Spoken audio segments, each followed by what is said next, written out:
It's my turn this week. I'm Debbie Richard.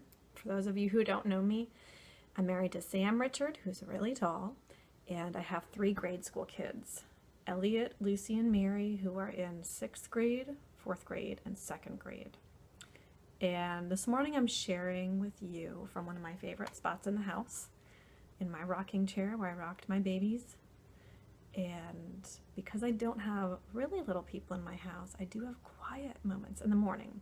So sometimes when I'm having those quiet moments, I think of all you young moms who are up nursing or changing diapers or chasing toddlers, and I say a little prayer for you. So my hope is this morning that I give you a little bit of encouragement as I share from my heart, and maybe even a little chuckle. We'll see. So I have a mug to share with you. I am a tea and coffee drinker, but primarily tea. And this is a giant mug for either.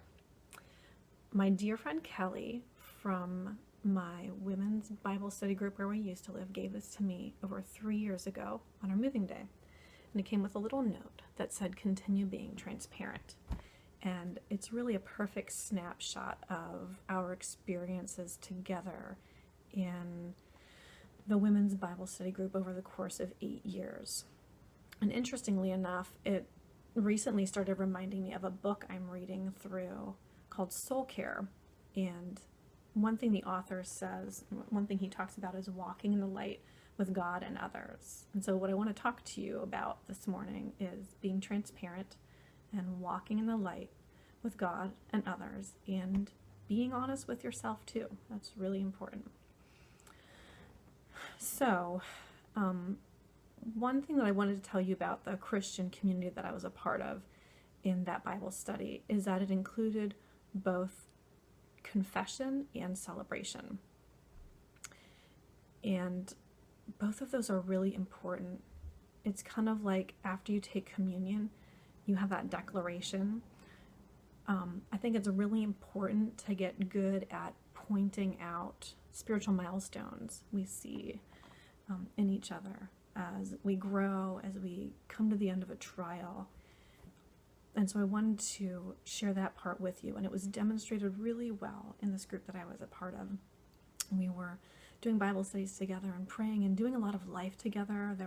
There was a spectrum of grade school moms and younger moms, and there was a lot of cooking meals for each other and babysitting and praying over things as they came up in our lives, praying over marriages and sick parents. And in the midst of all of that, the transparency piece came in, where when you're doing life with someone, you don't have time to keep your guard up anymore. And we had opportunities to love on each other. And these women taught me, especially when I was tempted to believe that I wasn't enough as a mom or wife, that God said I was enough. I learned that God is the God who sees us. He doesn't pass us over in our weaknesses. He sends comfort to bind up the brokenhearted, and He gently shepherds those who have young. And He's worthy of our trust. It's safe to be honest before Him instead of trying to hide. I think sometimes we can become almost afraid of our emotions and what they indicate about what's going on in our heart. But guess what? He already knows what's in our heart. I had a moment back during that season where I had to admit something that was really hard for me, that I was pretty angry inside.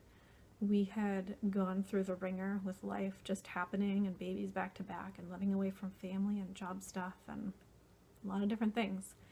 And I became really angry inside, and I finally realized that I should just admit that to God. I was trying to cover it, hide it, excuse it, deny it, and I was starting to become hard-hearted.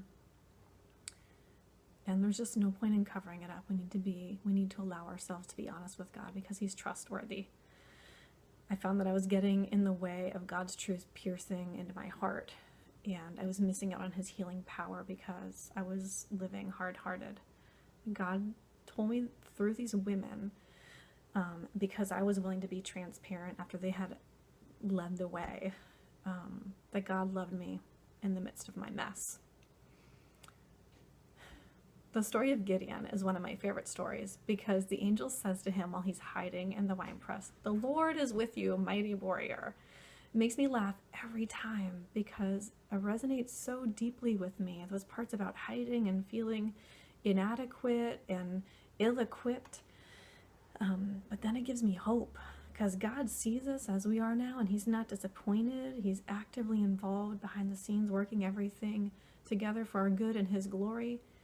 And he sees what will be, and he breathes life into us to do the next thing that he prepared for us to do.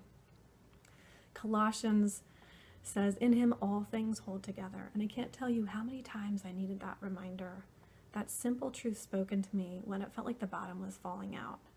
I'm thankful for those older women of the faith that were willing to be vulnerable and show that no matter what, God still loved them. And it helped build trust in our group because we love them. We didn't care what kind of mess they were in. And I'm thankful that they accepted me with my mess. And I really got a better glimpse of the Heavenly Father and his compassion because of the transparency in that group and with my friend Kelly. So that's what I want to leave you with today. Be transparent with God, yourself, and others. And then here's a bonus. A new friend of mine who's a little bit younger has been encouraging me to leave room in life for something. And so for young moms or for older women who are getting a little stodgy in their age, I wanted to pass this on to you to leave room in life for the sillies. So I ask you, how many mugs can you do this with?